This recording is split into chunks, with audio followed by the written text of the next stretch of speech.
I'm going to be talking about the Fate of Ophelia, one of Taylor Swift's new songs, from a Christian psychological perspective. In the story of Hamlet, Ophelia is Hamlet's lover, and he kills her father, and then he sort of discards her.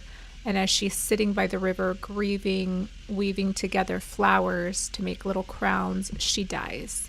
So there's famous paintings with this image of Ophelia that's also reflected in Taylor Swift's imagery in some of her videos. The idea in Hamlet with Ophelia is a woman who's left at the mercy of men, of her father, of her lover, and then just being discarded and really having no recourse. So she talks about being high in her tower, and there's this image of Taylor Swift being high up in a tower and needing rescue from depression, from the grave. It sounds kind of like this mourning over past relationships that have left her in despair.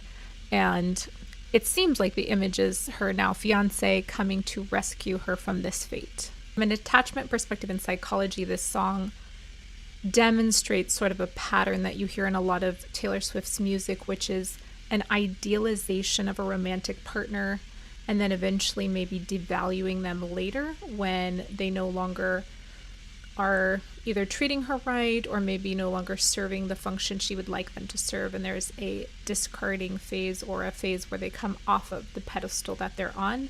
So in Ophelia, it sounds almost like the last person is off the pedestal, and now there's this new knight in shining armor who's coming to rescue her again. This type of attachment style aligns with what we would call a fearful avoidant or a fearful dismissive attachment style, where someone is really close to someone at first and then eventually they may dismiss that person or run away from that person and shut down in order to deactivate that attachment. It's not the healthiest form of attachment. You want someone with secure attachment ideally, but this is where it's interesting to listen to these lyrics and think about what is being communicated and what is being modeled through them.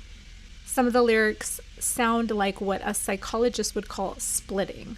This is when you believe a person is amazing and wonderful at first, and then when you see the real parts of them, or sometimes the really negative things, you then knock them off the high tower and they become the worst, the most awful, and you sort of totally devalue them. So it's these extremes of either I'm sort of idolizing this person or they're totally awful and bad, which is not a healthy way to think about people. You want to have a more integrated attachment perspective, something that's a little more balanced.